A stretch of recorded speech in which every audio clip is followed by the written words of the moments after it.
ហើយចំណុចណាខ្លះដែលបញ្ជាក់ថាបងប្រុសម្នាក់នេះដើរដើម្បីទេសចរពីភ្នំពេញទៅកាន់ខេត្តរតនគិរីបងប្អូនទាំងអស់គ្នាប្រកាសជាដឹងនឹងឃើញជាក់ច្បាស់ហើយបាទ admin ផុសវីដេអូប្រហែលវីដេអូឃើញថាមានការគាំទ្របាទក៏ដូចជាលើកទឹកចិត្តហើយខ្លះទៀតក៏ comment បែបជាអសរោះបាទមិនពេញចិត្តទៅលើបងប្រុសម្នាក់ដែលគាត់ធ្វើដំណើរដោយថ្មើរជើងពីភ្នំពេញទៅកាន់ខេត្តរតនគិរីអញ្ចឹងចំណុចទាំងប៉ុន្មាននេះនឹងបញ្ជាក់បងប្អូនឲ្យបានច្បាស់ថាតើការដើរនេះគឺជួយផលប្រយោជន៍ដល់ប្រព័ន្ធទេសចរយ៉ាងណា admin នឹងបញ្ជាក់នៅក្នុងវីដេអូមួយនេះឲ្យបងប្អូនយើងបានជាក់ច្បាស់ក្នុងដំណើររបស់គាត់ពីភ្នំពេញទៅកាន់ខេត្តរតនគិរីគឺឆ្លងកាត់ខេត្តជាច្រើនមែនទែនដោយមានចម្ងាយដីប្រមាណជា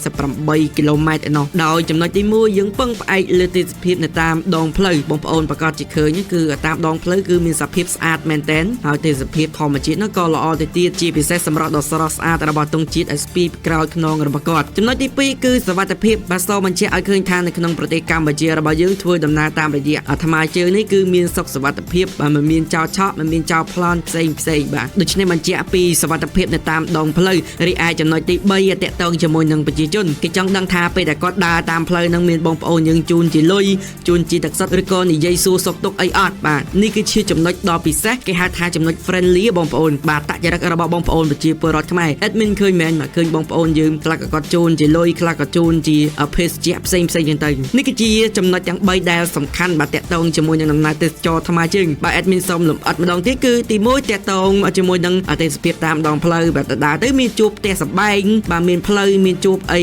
ទេសភាពដើមឈើធំតូចតាមផ្លូវទៅបាទឃើញពីសម្រស់នៃដងផ្លូវនៃប្រទេសកម្ពុជារបស់យើងពីភ្នំពេញទៅកាន់ខេត្តរតនគិរីហើយទី2តកតងជាមួយនឹងសុវត្ថិភាពបាទឃើញបងប្រុសគាត់ដើរពីភ្នំពេញទៅកាន់រតនគិរីទាំងដែលគាត់ដើរម្នាក់ឯងមិនមានក្រុមការងារគាត់ដើរដោយសុវត្ថិភាពអញ្ចឹងជនបរទេសឬក៏បងប្អូនយើងផ្សេងទៀតដែលគាត់ចូលចិត្តក្នុងការដើរបាទគេហៅថា hiking បាទអញ្ចឹងបើគាត់ចូលចិត្តគាត់អាចដើរជាក្រុមឬក៏តែម្នាក់ឯងពួកអីផ្លូវហ្នឹងគេធ្លាប់ដើរគឺមានសុវត្ថិភាពពិតមែនតកតងជាមួយនឹងកត្តាប្រជាជនដែលជាចំណុចទី3គឺបាទប្រជាជនយើងមានភាពគេហៅថារស់រាយរាក់ទាក់ដែលភាសាអង់គ្លេសគេថា friendly បងប្អូនយើងបាទឃើញហើយគឺមិនຕົកនឹងភ្នែកទេគឺមានតែជួយនឹងអាណិតអាសូរអញ្ចឹងសង្ឃឹមថាបងប្អូនទាំងអស់គ្នាយល់ទាំង3ចំណុចនេះនឹងចូលរួម comment ប្រកបដោយសុជីវធម៌មិនប្រើពាក្យអសរោះទៅចោះហើយកុំភ្លេចជួយ share និងចែកចម្លែកវីដេអូមួយនេះផងបាទសូមអរគុណពីខ្ញុំបាទ admin ផានិត